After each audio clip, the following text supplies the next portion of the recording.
लोहड़ी को आने में अभी वक्त है, लेकिन 13 जनवरी को लोहड़ी मनाई जाएगी। गाजियाबाद के मोदी नगर में एक खास लोहड़ी मनाई गई है। ये लोहड़ी बेटियों के नाम रही।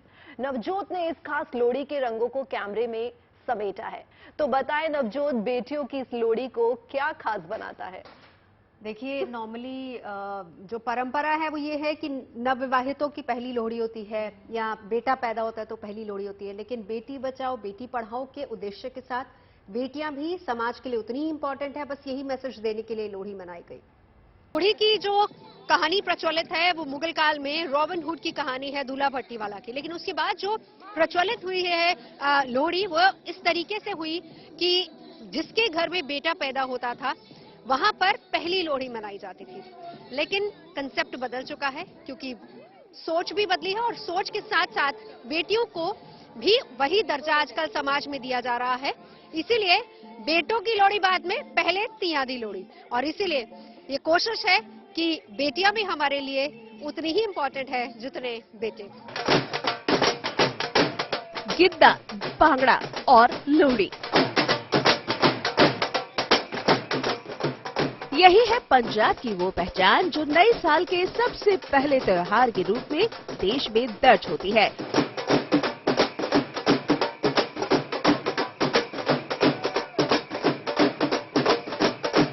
और इसे खास बनाने की कोशिश की गई है गाजियाबाद के मोदी नगर में, जब इसे बेटियों के लिए समर्पित कर दिया। यानी एक ऐसी लोहड़ी जो बेटियों वाली है। निष्काम सेवा संस्थान की तरफ से मनाई गई लोहड़ी को नाम दिया गया धियां दी लोहड़ी, यानी बेटियों की लोहड़ी। एक वक्त था जब बेटों की लोहड़ी कहते थे। आपकी बेटी की लोहड़ी कैसा लग रहा है आज पहली लोहड़ी? बहुत अच्छा लग रहा है। हमारी भी बेटी की लोहड़ी मनाई जा रही है, हमें बहुत अच्छा लग रहा है। लग रहा है कि एक सोच बदली है समाज में बेटियों को लेकर। बिल्कुल बदली है। बेटियों को लेके बहुत ज्यादा सोच बदली है। पहले लोग कहते थे कि बेटा ही होना चाहिए, लेकिन कहते हैं आज के टाइम में कि बेटा और बेटी में कोई फर्क नहीं है। मुझे लग रहा है इसको कुछ बोलना है। क्या नाम है आपका बेटा? पुनीता। अच्छा लग रहा है। ये ड्रेस पसंद आई आपको? संस्था से जुड़े लोगों का कहना है कि उनकी संस्था हमेशा ही अलग करने की सोचती आई है।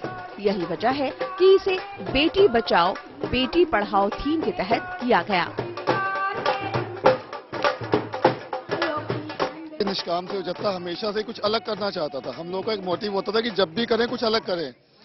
तो उसी में हमारी जो बच्चे हैं उन बच्चों ने सोचा कि क्यों ना इस बार कुछ अलग करके बेटियों की लोहड़ी मनाया जाए।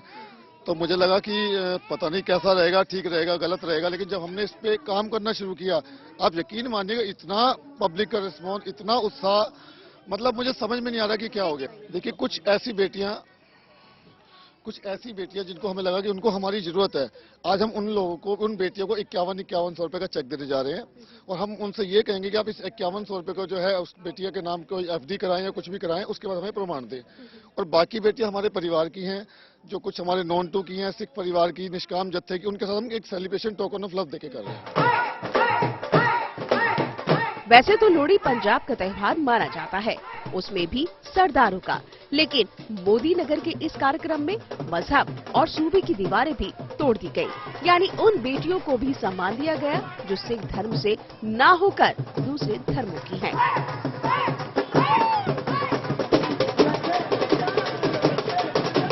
लोहड़ी का त्योहार जहाँ एक तरफ नवविवाहितों के लिए, घर में नए पैदा हुए बच्चे के लिए बहुत अहम होता है, वहीं दूसरी तरफ किसान इस त्योहार को नववर्ष के तौर पर भी मनाता है, क्योंकि इसी दिन से नए वर्ष की शुरुआत भी होती है। और इस दिन चाहे मूंगफली, रेवड़ी, हर चीज लाकर और अपनी फसल को एक तरीके से अग्नि के समक्ष रखकर अग्नि का शुक्रिया अदा भी करता है। गाजियाबाद से नवजोत रंधावा के साथ bureau report, good news today. और अब बात मकर संक्रांति की। खुशियों के इस त्योहार पे खुशियों का इजहार भी खास तरीके से होता है। पर्व की उमंग आकाश में उड़ती पतंगों में दिखती है।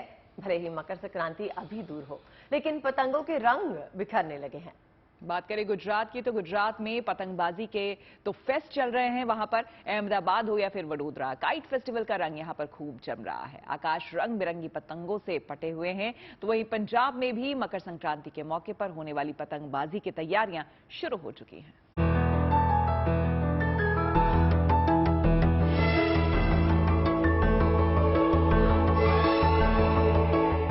आसमान के कैनवस पर ये पतंगबाजों की कलाकारी है। गुजरात के वडोदरा में काइट फेस्टिवल का रंग जमा है। पतंगों के जरिए आसमान छूने का आनंद मनाया जा रहा है। यहाँ पतंग को ढील देने वाले विदेशी हैं और पतंग की चरखी थामने वाले भी विदेशी। और तो और पतंगों की रंगत भी विदेशी है। लेकिन काइट फेस्टिवल का यहाँ का मिजाज शुद्ध गुजराती है।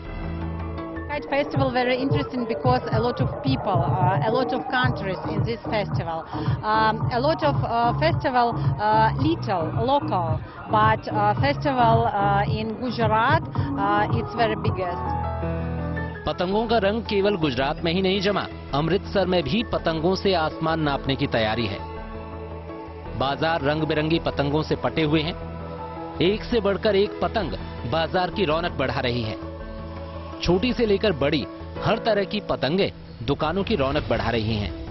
दुकानदारों को उम्मीद है कि इस बार की लोहड़ी शानदार पतंगबाजी के नाम होगी। बहुत डिजाइन है, बड़ा अच्छा बिजनेस है और लोग बड़े गुड्डे की तरफ ज्यादा अट्रैक्ट हैं। उनको क्रेज है बड़े गुड्डों का। गुड्डों में साइज 6 तावा, 3 तावा, 1.5 तावा, तावा, पौना, 4 तावा। कितने फीट के होते हैं? जो 6 तावा होता है वो 6 फुट का, जो 3 तावा होता है वो 3 फुट का। जाहिर है मकर संक्रांति के शुभ अवसर पर कुछ दिनों तक आसमान ऐसे ही खूबसूरत पतंगों से सजने वाला है।